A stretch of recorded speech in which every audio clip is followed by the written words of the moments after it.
All righty, you are looking live at Sold Out MetLife Stadium, where today the 16-0 and playoff-bound New York Giants are taking on the 0-16 Washington Commanders. And why are the Washington Commanders 0-16? Because they suck. They really suck. The Washington, when you open up the dictionary and you look at you find the word suck, there's a picture of the Washington Commanders logo right there. I mean,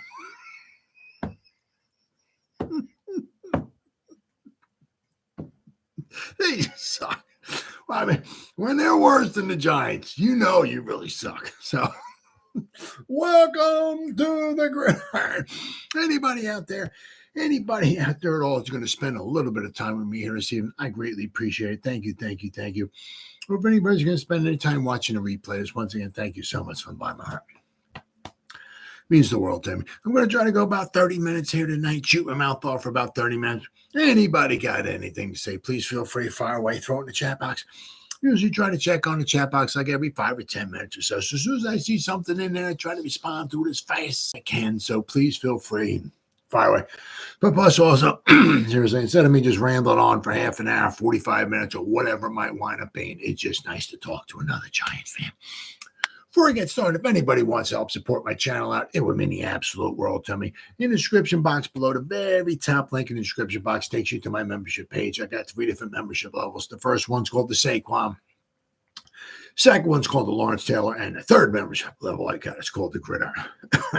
Each one's got their own little perks to them, so if you want to help support my channel out, it would mean so much to me, and I thank you in advance. Thank you. If you are subscribed to my channel, once again, thank you. I can use all the support I can get, guys, but if not, please go down below, hit the subscribe button, hit that bell icon. That way next time I go live or if I put a video out, you'll be notified. And it's free of charge, right? What do you have to lose? But if you're subscribed to my channel, thank you. Maybe give this video a thumbs up or share it. That'd be freaking awesome. And then finally, also a little farther ways down in the description box, there's 2 additional links. The top one's a Facebook link. Go over that in just a second. The one underneath it, I'm an old-time fart. I can't stand change. You know, I'm one of them old-time farts, you know. Get off my lawn! One of them old-time farts, right? It's a Twitter link. It's always been Twitter to me. It's Twitter today. It'll be Twitter tomorrow. 3 million years from now when I'm long gone, it'll still be Twitter. Whatever letter of the alphabet Elon Musk wants to call it, that's on you, bro. I'm not calling it that. It's Twitter, right? You follow me on Twitter, I'll follow you back. That's an absolute promise. I put Giants-related stuff in there every day, right? So I said, then the link right above it takes you to my Facebook group. It's called the New York Giants, the Gridiron. It's my Facebook group. It's doing simply marvelous, might I add. Basically, right now, we have over 7,900 members in the group. We're very close to 8,000 people in the group. Very, very close. Basically, if I'm alive and breathing and if I have internet access, I'm putting stuff in this group darn near 365. And not only do I put stuff in this group, but the members post stuff in this group. So if you become a member, you can post stuff in there. So between me and the members, there's a ton. There's a boatload. There's an awful lot, you might say, of New York Giants information going in this group every day. It's called the New York Giants of Gridiron. It's my Facebook group. Please join it. You won't be dissatisfied. I promise. Having all that stuff said and done and away with. Well, man, we got some stuff here to talk about here today. Let's see here. There's the little article I saw. Got some. They got 3 free agents for the Giants. Of course, obviously, as we're starting to chunk stuff down here and now a little bit, getting closer toward. I certainly don't want to say getting close toward the end because it seems like they're always picking up free agents and all that and everything. But there's 3 in particular. This article. So let's see who wrote this article. I'll tell you what, not a bad idea. I can kind of agree with these 3, except for the last one, kind of in a way. I'll go over that in just a minute. But in a little ways, I can kind of go. But let's see, who is this here? Big Blue View. Who wrote it? Nick Filato. Very, very, very, very, very, very, very, one more time for the hearing impaired, very intelligent guy. does a great job. Lots of good stuff. And he says here, right, the best available free agents for the Giants. And basically, he has like 3 of them. All right. And, I said, the top 2, yeah. The last one, yeah, no. I'll give you my explanation. Right. But he wrote here, the New York Giants has started the new league year with vigor. Good point. Their trade for Brian Burns set a tone on the first day. That's right. We come to kick a little, you know what, right? The Giants also signed running back Devin Singletary to replace Saquon, a defensive back in Jalen Mills, 2 tight ends, and a partridge in a pear tree. And a familiar face to GM Joe Schoen and head coach Brian Daboll in Isaiah McKenzie. Yep. It was a very good. Now we have, 2 very good returners. McKenzie. Now, of course, they got to make the final 53 and all that stuff and everything. But as far as punt returners with the gunner, right? And now with a kick returner with Isaiah McKenzie. So we have 2 very good return men. The gunner, not so much of a kick return. I mean, that's not maybe his best cup of tea, shall we say? But with the gunner, without question, good punt returner. But McKenzie can do them both, right? I mean, gunner can do them both too. But I think McKenzie is a little bit better if you couple the 2 of them together. If you give him his combined score, kickoff return, punt returner, right? I think his score, even the Russian judge would give McKenzie a better grade than a gunner. But I mean, with gunner, once again, have to make the final 53 and all and everything, right? But we've got the gunner as our punt return, and McKenzie is our kickoff return. I think we're in some pretty good shape there. Pretty good shape, and that's a nice. Once again, don't ever overlook the special teams. I mean, because a lot of it, obviously, well, special teams. You're like, yeah, we got a punter and we got a kicker. We're good. No, not necessarily. Okay. Let's not forget, it'd be nice, if we can, flip the field every now and then on a punt return, right? So-and-so is punting to us. They're at the 35, their own 35. They're punting to us. They figure maybe get nice and high enough. And if it comes down like a mortar, and the guys, got to wave it. It's his fair hand. The Giants, boom, catch it at the 15 or something like that. You know what I mean? But yeah, every now and then can we flip that field? So they're punting from their 35. The ball comes up like a mortar. The guy's looking. He's getting ready to raise his hand. I think I got this. He catches the right. He flips the field. Now, by the time he gets tackled, he's down around the 20-yard line of the other team. We're gonna flip that field, right? So it's nice to be able to have that. But also, not only that, the once out of every 300 times you actually run a kickoff return, back. It's nice to have somebody there who can get you some yardage. But once again, not only that, but the gunners, the punt coverage, it's huge. So when maybe the Scottish Hammer kicks it 40, 45, 50, whatever like that, they're waving their hands, right, for fair catch. Or if not, if they want to return it, they don't get any yards. I mean, that's huge. So. Here we go. Despite these investments, the Giants may not be done in free agency. Several position groups still need depth on the Giants roster, and some positions could use players who can compete to start. Here are 3 free agents who the Giants could still consider. Now, without question, I mean, you got to look, and what he's doing here too is you kind of look toward the defensive side. As far as like, some starters or maybe, big time or maybe contributors, but also some depth too, right? So we definitely need, we can use some bodies on defense here. So the first one he brings up is Tre'Davious White. I always screw his name up. Tre'Davious White from Buffalo, cornerback. Right. The connection between White and the Giants organization is easy to understand. Shane followed Brandon Beane to Buffalo, weeks after the Bills organization selected White in the first round of the 2017 NFL Draft. The former LSU Tiger was once one of the top cornerbacks in the league, but the 29-year-old says he's had his injury hit problems over the past couple seasons. He tore an ACL in 2021 and his Achilles in early 2023. So, unfortunately, he's had the injury bug. So, hey, we'll take you. The Giants will take you, right? Hey. White's injuries and his price led to Buffalo releasing him as a designated post-June 1st cut. He had been signed to a 4-year, $69 million contract in Buffalo, including a $10.5 million signing bonus, $55.25 million guaranteed, and an average annual salary of $17.25. Now, what kind of makes this where you don't think that they're going to go after him, okay, is because his injuries, right? If anything, what Shane has kind of learned from, I'm going to go over this in a little bit, especially like, guys who are injured and, AKA kind of like Darren Waller, right?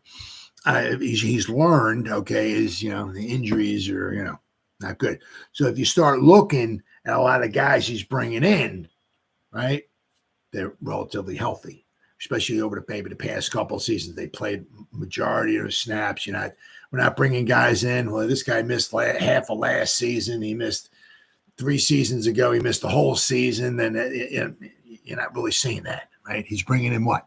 Healthy guys. So as far as White, there's a connection there, this, that, and the other thing and all that stuff and everything, but his injury history, I'm not so sure. Unless he's going to come in, I think what Nick talks about here on a real, a real bargain basement price, I'm not sure if Shane wants to wind up touching this guy with a 10-foot pole.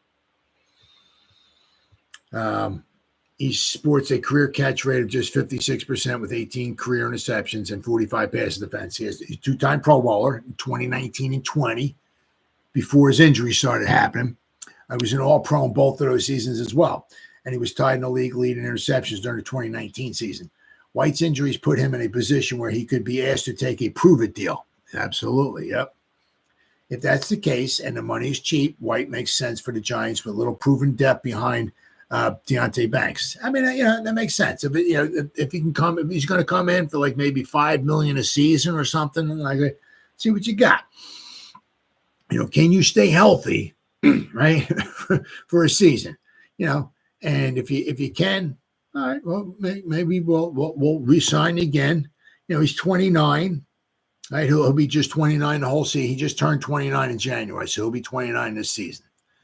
So. We'll see. But last season, he only played in 4 games, right? He graded out as 68 overall in those 4 games. Not bad. The year before that, he got hurt. 2021, he only played in 630 snaps. But before that, 17, 18, 19, and 20, he played in a lot of snaps, okay? He hardly missed any time at all. And those years, his first year, Jesus, Jiminy, freaking Christmas.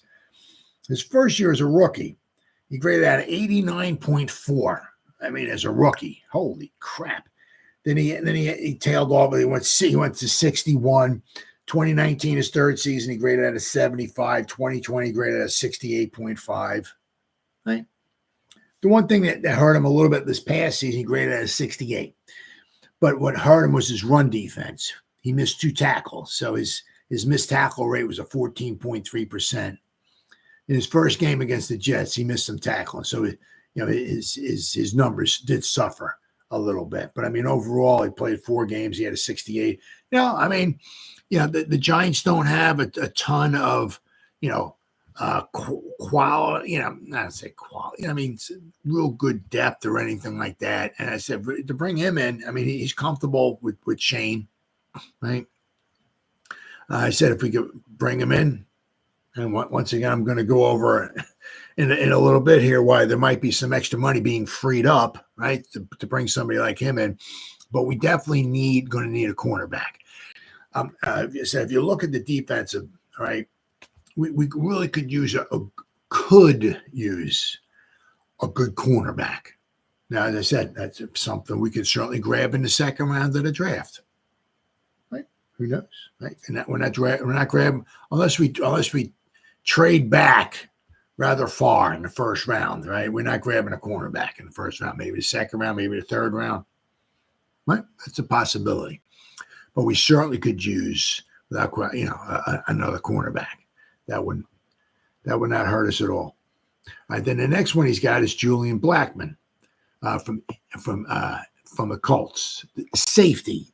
Okay, so once again, the Giants have some safeties, but if you want to give some good competition in there, maybe somebody comes in and maybe not real expensive. He might be worth taking a flyer on. Bring him in for one season, see what he can do. Right.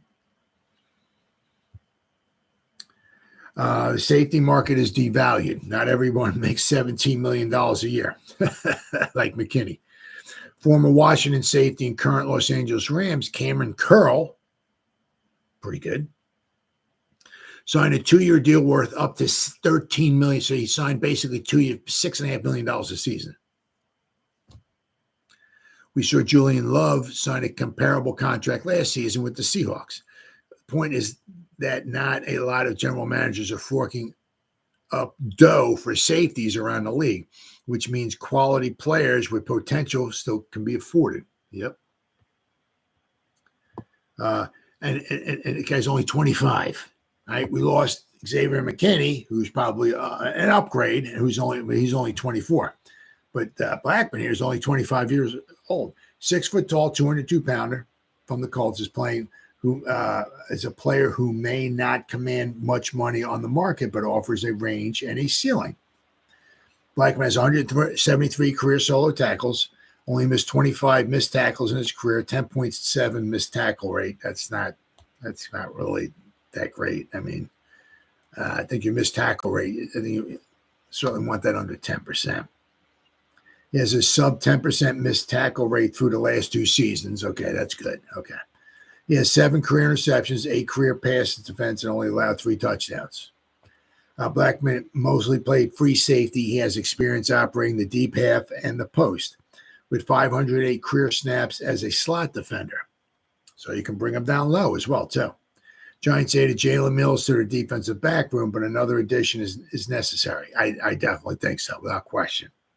Blackmon would likely start on the defense, and it would provide Shane Bowen with a formidable 3-man safety rotation with Pinnock, Belton, right, and Blackmon. Let's see, it's also something that Bowen frequently used as a defensive coordinator with the Titans, right? So, and then let's see if we look here, PFF with Blackmon. Okay, this past season, he played in almost 1,000 snaps. He graded out a 68.3, according to PFF. His coverage grade was a 72.6. His tackling was an 81.1. Very, very good. If you look, he's played 4 seasons, basically just the same thing as Xavier McKinney. This past season, I said he graded a 68.3. 2022, he played in 720 snaps. Graded out 62.3. His run defense is very good. He's very good with his run defense. Then in 2021, he played in only 376 snaps. And his rookie season, he started in 975 snaps. So once again, he's not quite as good as Xavier McKinney. He certainly would be a little bit of a downgrade. However, he would be certainly some good quality depth if he's not playing.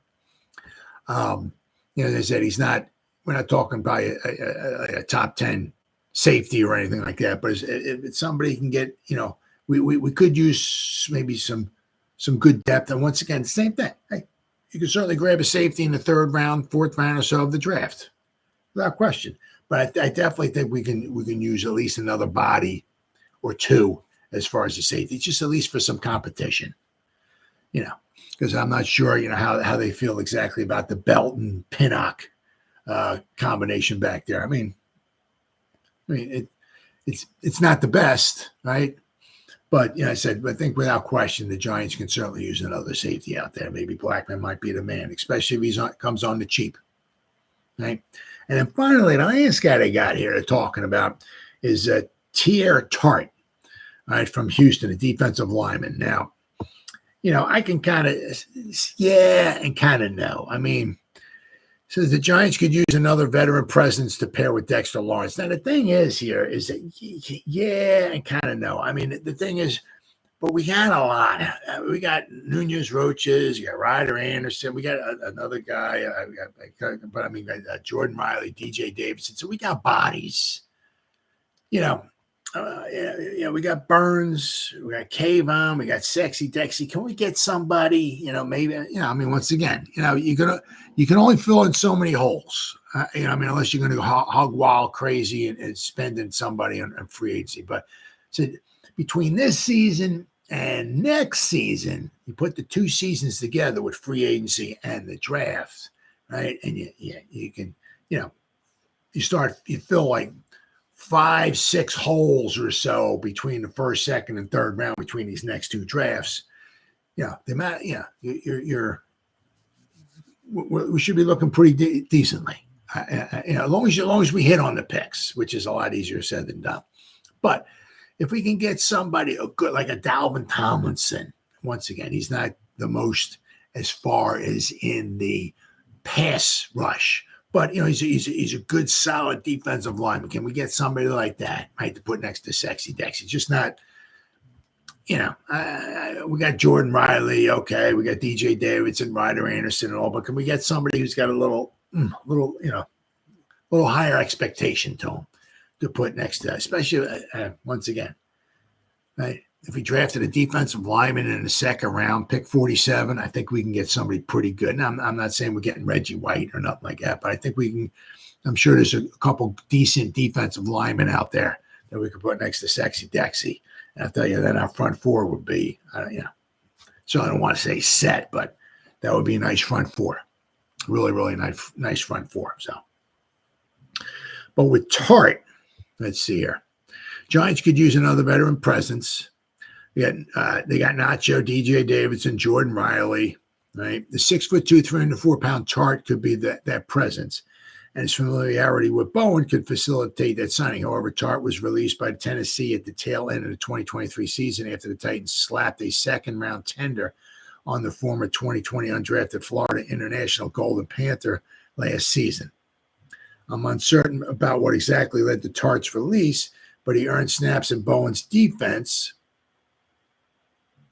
up to his departure. Tart has 1,397 snaps in his career. He was mostly the Titans' nose tackle and 1 shade. He has 48 stops in his career, 60 tackles, 43 pressures, 4 snaps. His best season was in 2022 when he had 26 pressures and 23 stops and 520 snaps.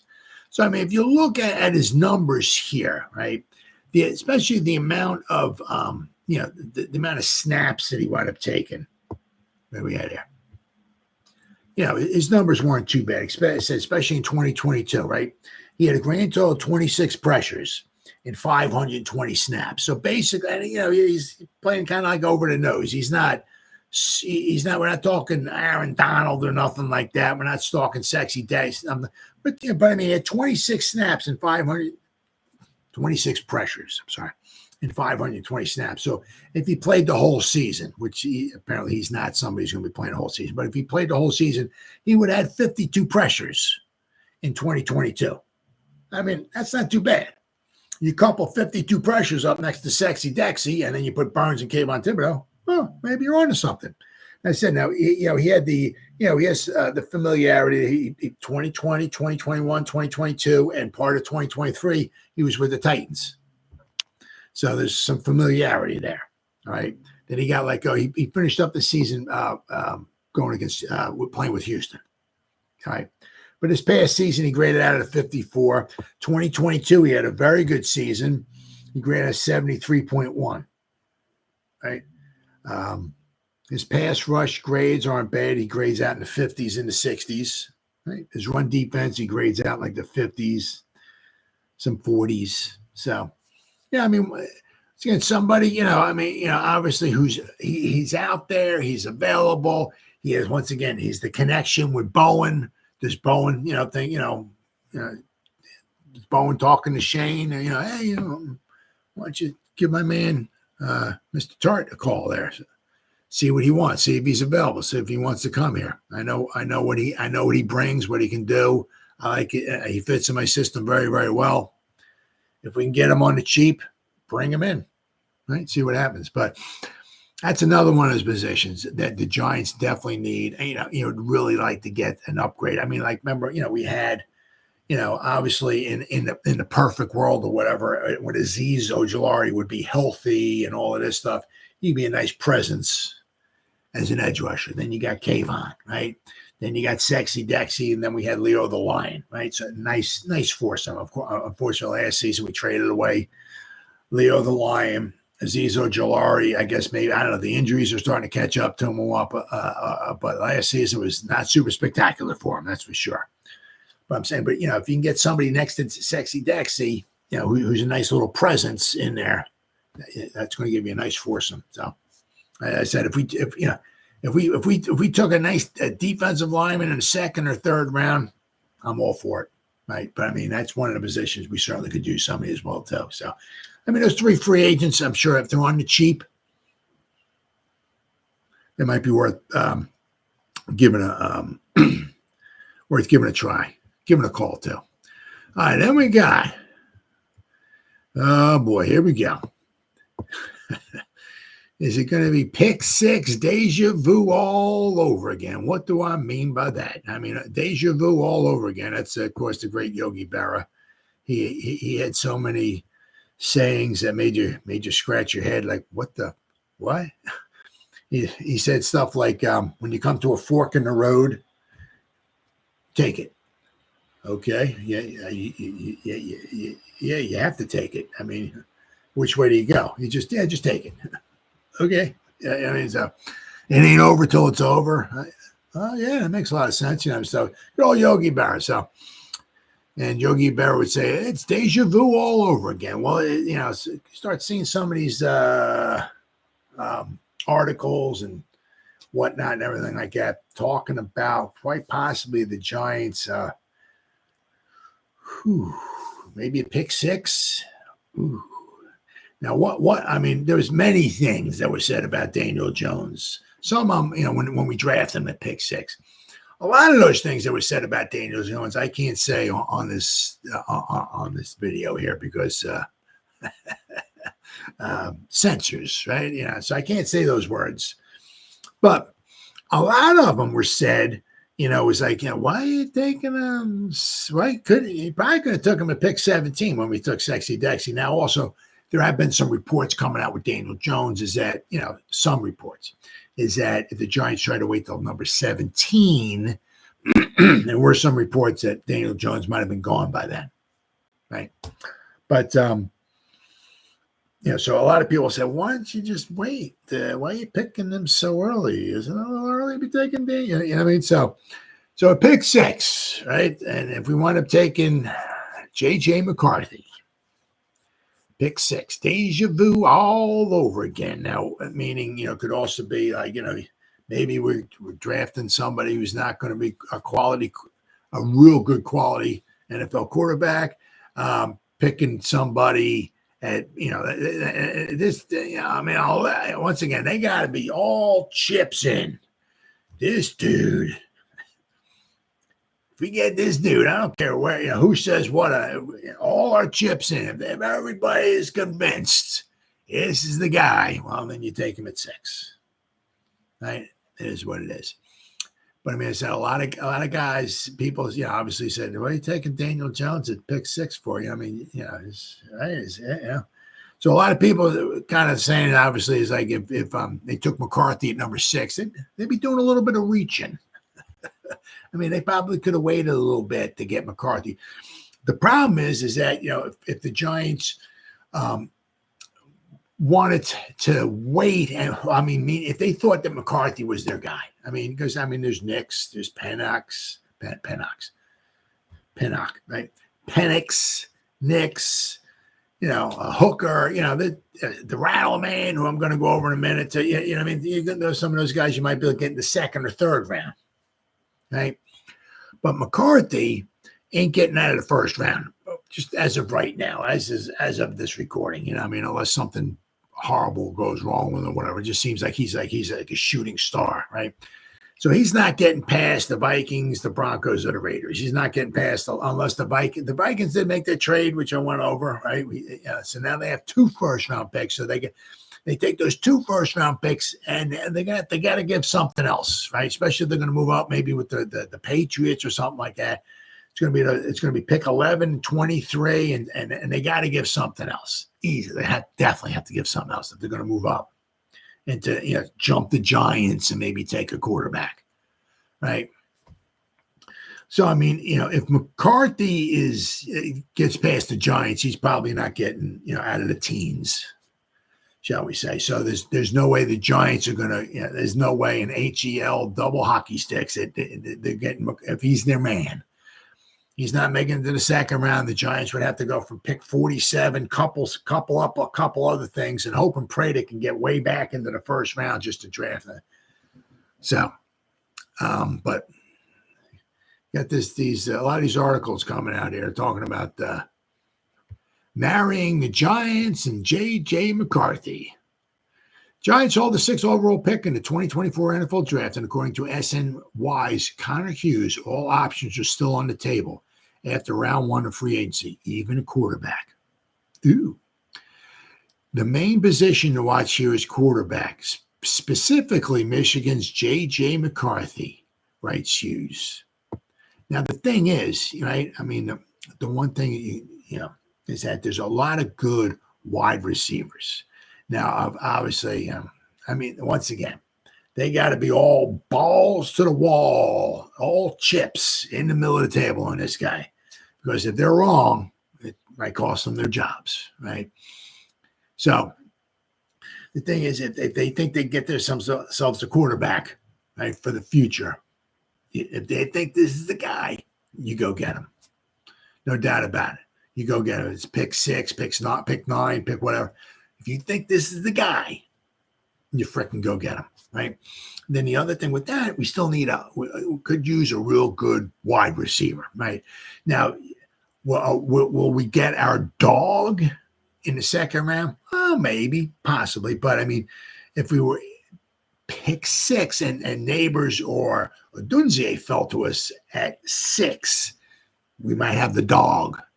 Because then you say if we had a Dunzier, right? Robinson, we got Slayton, but Hyatt. Now you're starting to get a little formable wide receiver group there, right? But you might have yourself a dog, the guy you can look for on any play. Where's Neighbors at? Oh, there he is. Okay, all right. Got you, brother. All right. Coming up to the line of scrimmage. Oh, where's the Dunzier? Oh, he's over there. Okay, go on. Got you, brother. All right. All right. We need this play for first down. Where's Neighbor? Oh, there's Neighbor. All right. Where's my dog at? Oh, he's over there. Oh, he's over there. Right. So in the second round, some very good wide receivers coming out. But they're a little bit of a step down. And obviously, by the time the Giants get pick in 47, there's going to be quite a few wide receivers being taken off the board. But at pick 47, there's still going to be some good wide receivers out there. So if the Giants, for some reason, were all in on McCarthy, right, they could still come back in the second round and grab themselves a wide receiver. So I have to wait and see. But the buzz is there that he's the player the Giants want. League sources spoke highly of McCarthy when polled by SNY. One high-ranking executive said he'll be a better pro than college player. Okay. Another general manager said he was everything teams look for: size, athleticism, arm strength, accuracy. Played in a pro-style offense. He's also very coachable. All right. Because Harbaugh is not the easiest guy to play under, right? The Giants have a quarterback room with 3 players who have NFL experience. Got Daniel Jones, Drew Lock, and Tommy Chicken Cutlet Parmesan. But none of them are considered the future at quarterback this past season. So, I mean, that's understandable too. Quite understandable. The Giants could be looking for that player in this draft and will have to act quickly if they are to get him, with quarterbacks likely to go in the first three selections, with the Bears, especially after they just traded away Justin Fields, a 6th-round pick to the Steelers. So, I mean, the Commanders are looking for now the Bears. They just traded away Justin Fields, so that they got Caleb Williams. Just take him and just put him in your back pocket there, Chicago. You got yourself Caleb Williams.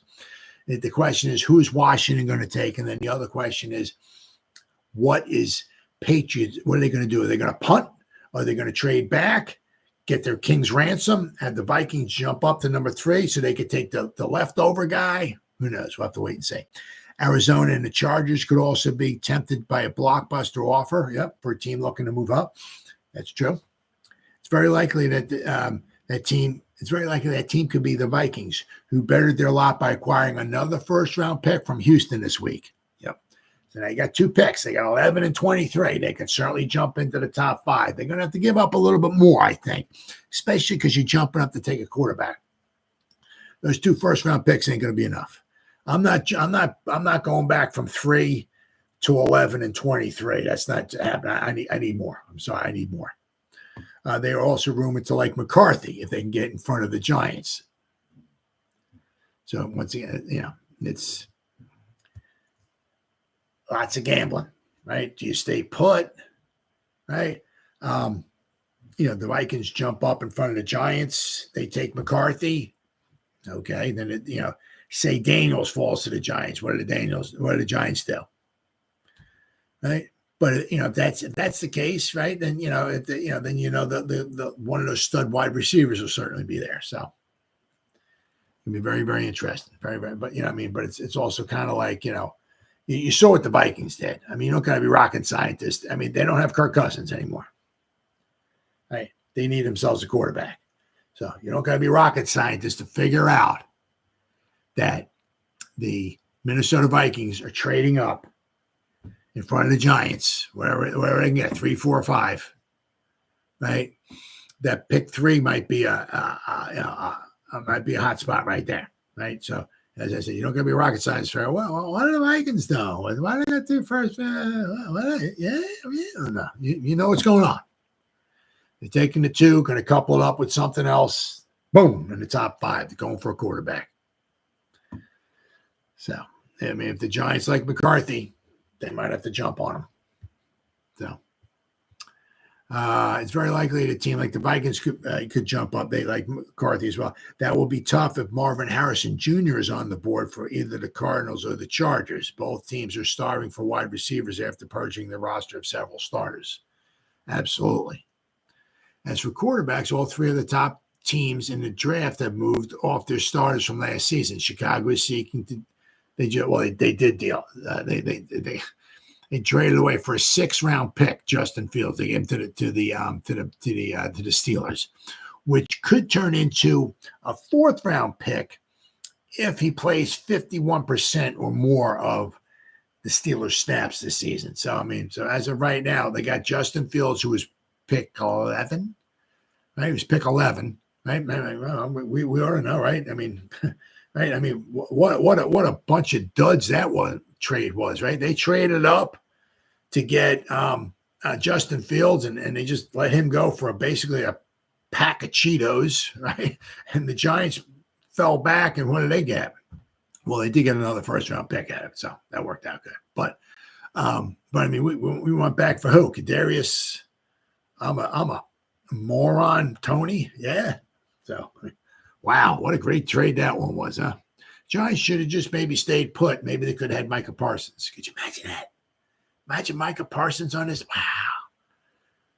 Could you imagine like Kayvon and Micah and Sexy Dexy and a Karake? And oh man, we probably wouldn't have needed to trade it for Burns then.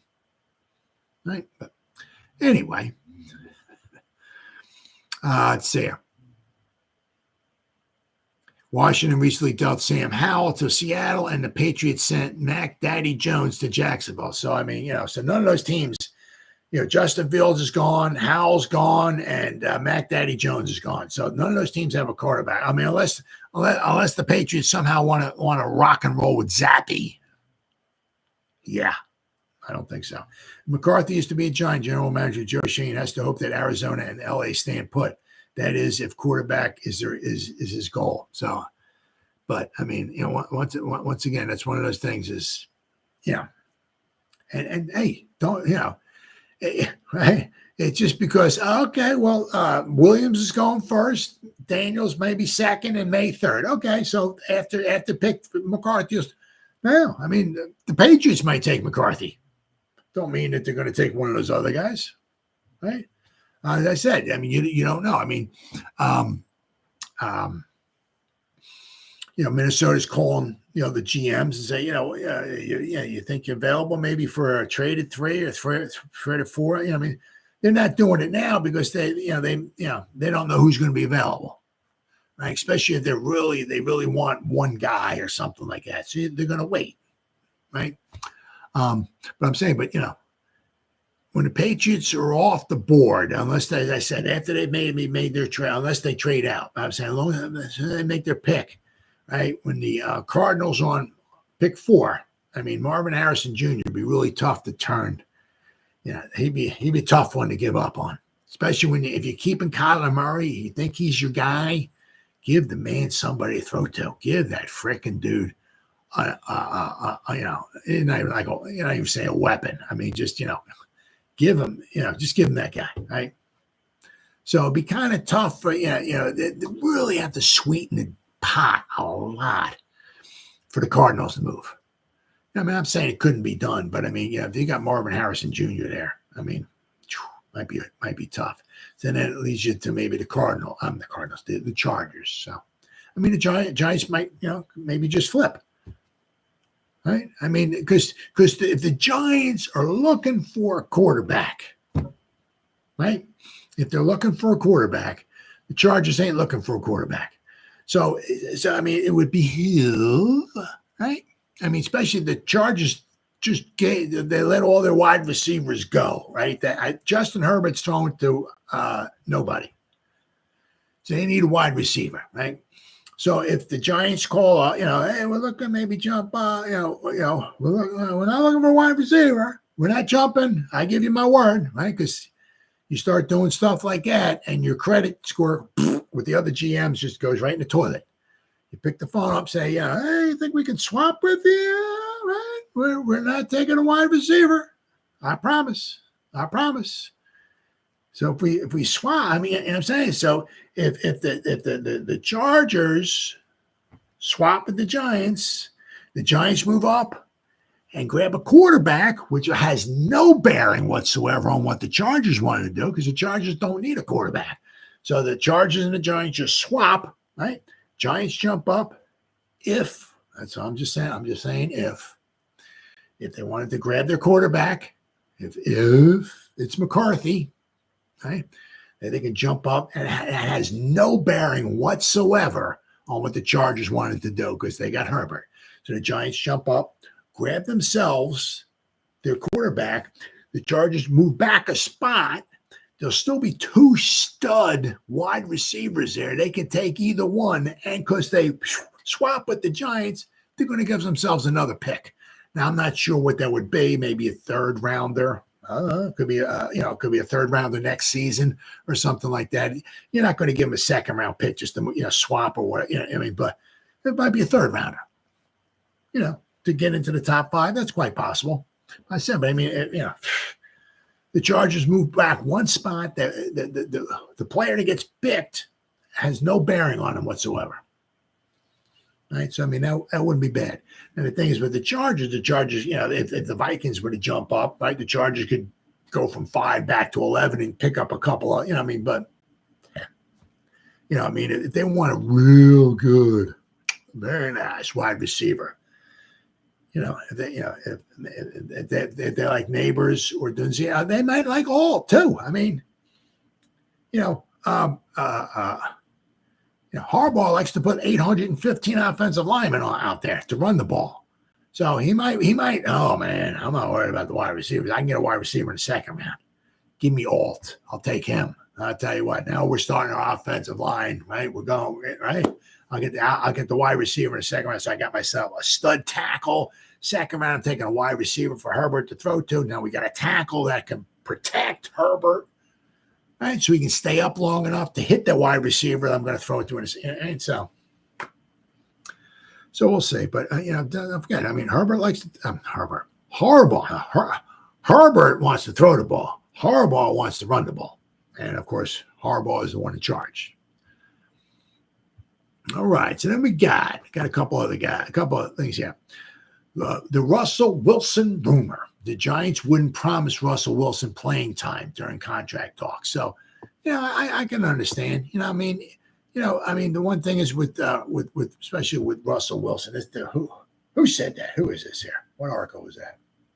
Bleacher Report. Okay, said that. And I can understand. He said wouldn't guarantee him. Wouldn't promise Russell Wilson playing time. So certainly does not mean that he couldn't have beaten Daniel Jones out. Certainly doesn't mean that Daniel Jones is going to be, you think he'll be ready by week 1, but you're not exactly sure. So, I mean, Russell Wilson, he might have gotten some playing time in there anyway. Russell Wilson outplays Daniel Jones. Maybe he winds up being a starter for most of the season. Who knows?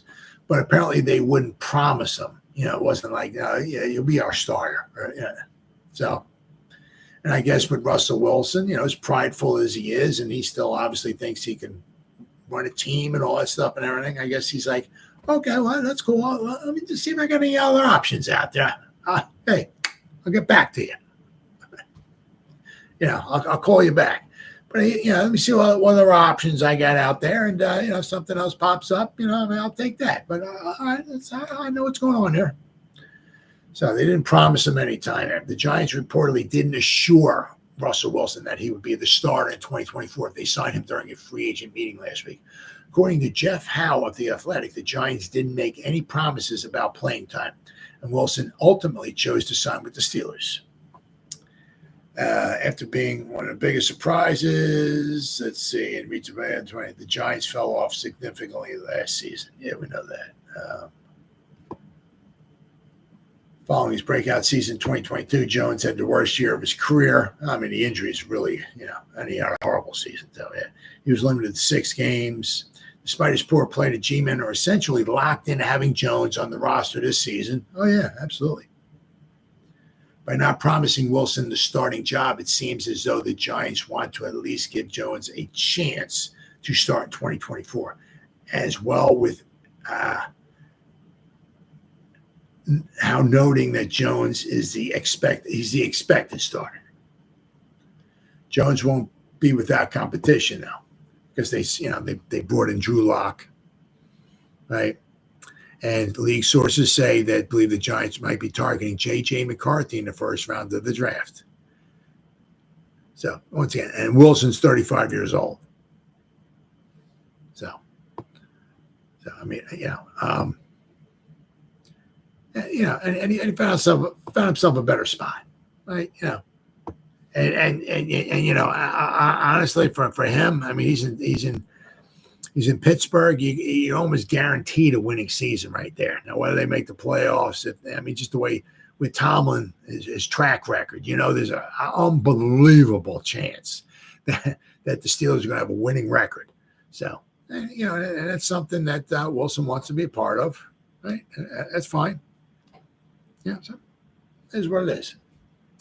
All right, then we got the next one was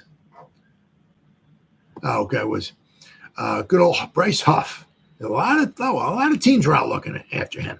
The thing is with him is he only I saw is he only played like about 45% of the snaps last season for the Giants. He's kind of like more like a specialist, it's kind of like, you're going to pay this guy big, but it's like an Ngakoue or something like that. Ngakoue will get you sacks. Yeah, but he kind of disappears in the run game. It's like,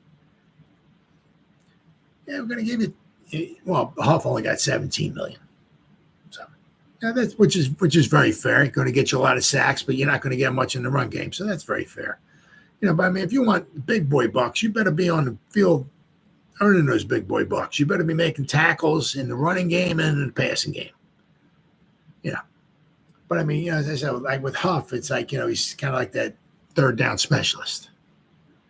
Wind him up and go get the quarterback. Okay, which is great. And that's freaking awesome. But I mean, we're going to start dishing out some big time bucks here. Let's get somebody to maybe stop a run every now and then too.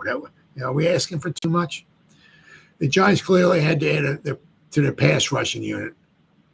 It was on their to-do list, absolutely, as evident by their willingness to not only give up some draft assets to acquire Brian Burns, but also give him a five-year deal. 5-year deal.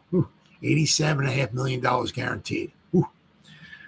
Before acquiring Burns in a trade, the Giants included the Giants' original second-round pick, which is pick 39, and the exchange of the fifth-round picks this year, and the Giants give up their 2025 fifth-round pick. Next season, the Giants had an interest in Jets pass rusher Bryce Huff, who signed with the Eagles. Huff says that the Vikings, the Seahawks, the Giants, the Commanders, and the Jets all tried, and obviously the Eagles too, all tried to sign him. So basically, it was like the whole NFC East tried to say the Commanders, the Jets, the Commanders, the Giants, and the Eagles. Right.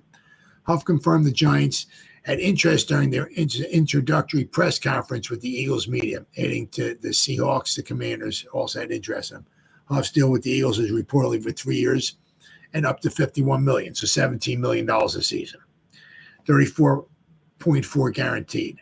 This is a much lower and shorter deal than what the Giants gave to Burns, who was the first free agent to receive a 5-year commitment in the Joe Schoen era. I mean, that's 5 years. I mean, you don't usually hear stuff like that for a free agent. Usually, it's like, we'll bring him in for 3. You got the 32 deal, right? We'll bring him in for 3. We can get rid of him after 2, right? The 32, right? Huff, who went undrafted out of Memphis who was undrafted out of Memphis, which is, with the talent he has, geez, received the highest paid non-quarterback contract for an undrafted player in NFL history. Well, good for him, man. He has 46 career sacks, 7. Burns, who has played in more seasons than Huff, has 46 career sacks. Huff only has 17 and a half, 10 of which came last season. But I mean, Burns is more of a Burns is more about, get him on the field and just kind of leave him on the field kind of guy. Huff is not quite that guy. So with Burns, you're going to kind of get more of a complete package. Right.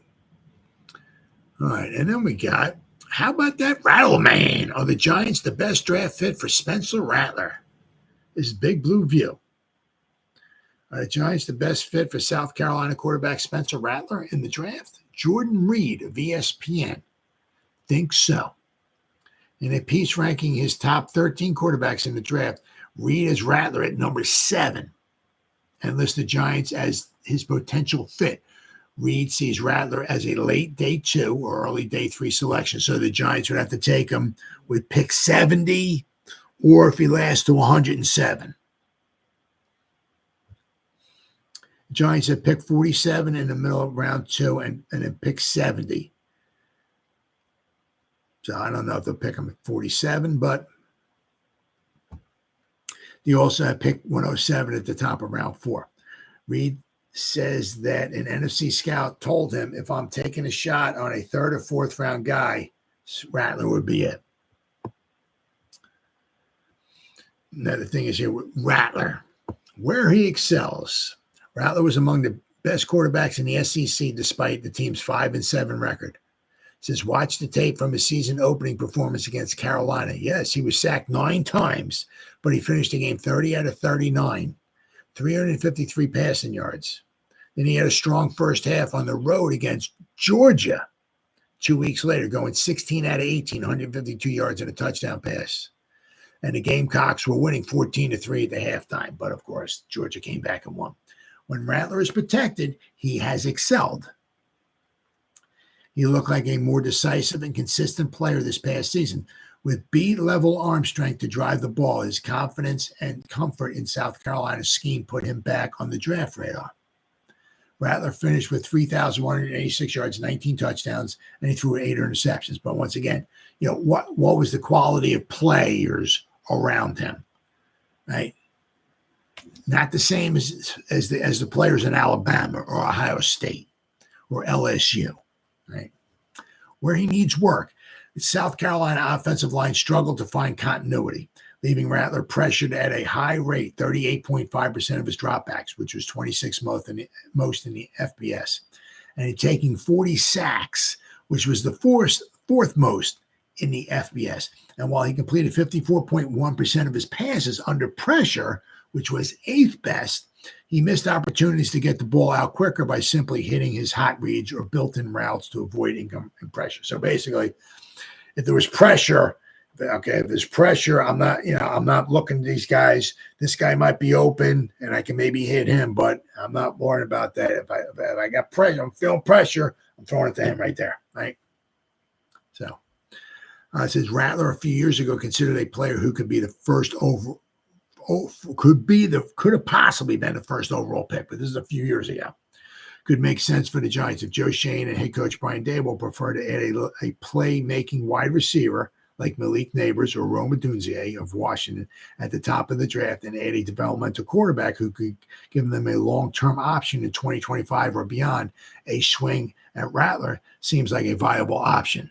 Once again, it's the it's not what I think, not what Jordan Renan thinks, not what this guy thinks. What does Shane and Daboll? What does Daboll think he can do with some of these guys? Does he look at does he look at Rattler? It's like, I don't know. I can say, or does he look at Penix, or does he look at Nix, or does he look at Hooker? Or is I think I can work with some of those guys. Let's get ourselves our dog of a wide receiver. We'll take one of these. We'll take one of these developmental quarterbacks. So in a year or so when they're ready, we'll have some nice wide receivers to throw the ball to. We got Priscillo in there, working with the offensive line, so we'll have some protection, right? Maybe next year, because my next story I'm going to go over, we'll get ourselves a nice wide receiving tight end, leading into my next story, so by the time Rattler's ready in a year or so, we'll have some weapons for him. He'll be protected, and maybe he'll thrive. So we'll have to wait and see. But that's one of those things too. There's quite a few quarterbacks in the second, third, or fourth round the Giants can certainly take, and if Daboll thinks he can develop one of them, well, right? That way, you're taking a third round, fourth round pick on a quarterback. So that way your first and second round, you get yourself some studs, somebody who can plug and play, right? You get yourself a wide receiver. Second round, you grab somebody else who can plug and play in there. And then the third round, you take Rattler or one of these other guys, and maybe you can develop them for the future. So, but once again, it's going to be very, very interesting. Very, very, very, very interesting, this draft coming up. Today's what? The 16th, soon to be the 17th. So a little over a month. We got about 40 days or so. Very, very interesting. Very, very interesting. All right. And finally, is Darren Waller retired? Things that make you go, Well, if you according to Spot Track here, and you kind of look at, where are we at here? Is this it? No, that's not it. Oh, there we go. I got to get it. Go to Spot Track. And it has right here, it has NFL transactions. And today is right now, it's still, as of right now, it's still Saturday, March 16th. And you scroll down a little ways, all right? You got, there were a lot of transactions today. Chris Conley signed a contract with the 49ers. Jerome Baker signed a contract with the Seahawks. Jake Martin signed one with the Bears. Justin Fields, he got traded to Pittsburgh from Chicago for a 2025 sixth-round pick, which could be turned into a fourth-round pick if he plays 51% or more of their snaps in 2024. But then right under Justin Fields, it says Darren Waller, tight end, retired from professional football. So I haven't seen no stories saying Darren Waller has retired. But if you go here to Spot Track, okay, and you go under NFL transactions, especially for today, The first one right now is Rodney McLeod, free safety. He signed a contract with Cleveland. Adam Butler, defensive tackle, signed with the Raiders. Donovan Peoples-Jones signed. Braxton Berrios, Jake Martin, I said. Jerome Baker, Chris Conley, Justin Fields, and then you get down Darren Waller. And then one right underneath Darren Waller is Tyron Smith. He signed a one-year contract with the Jets, so he's going to try to protect Aaron Rodgers this season, right? But Darren Waller retired from professional football, as I said. So I have not seen any stories or nothing like that saying it's official or nothing like that. But if you also look, there's another thing I got here. It says it has a Giants depth chart. Let's see, right? It says the depth chart, the Giants 2024 depth chart, right? And if you look under tight ends, right, Darren Waller is no longer there. Tight ends, the first tight end they got, okay, is they have Daniel Bellinger. Then they got Jack Stahl, who we just brought in, Chris Manhertz, and they got Tyree Jackson, right? SF for Tyree Jackson. Let's see here, right? Once he's activated, seems like they were activated.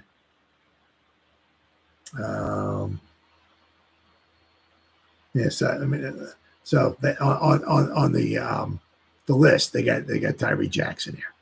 So basically, we have, not the greatest who's name of tight ends,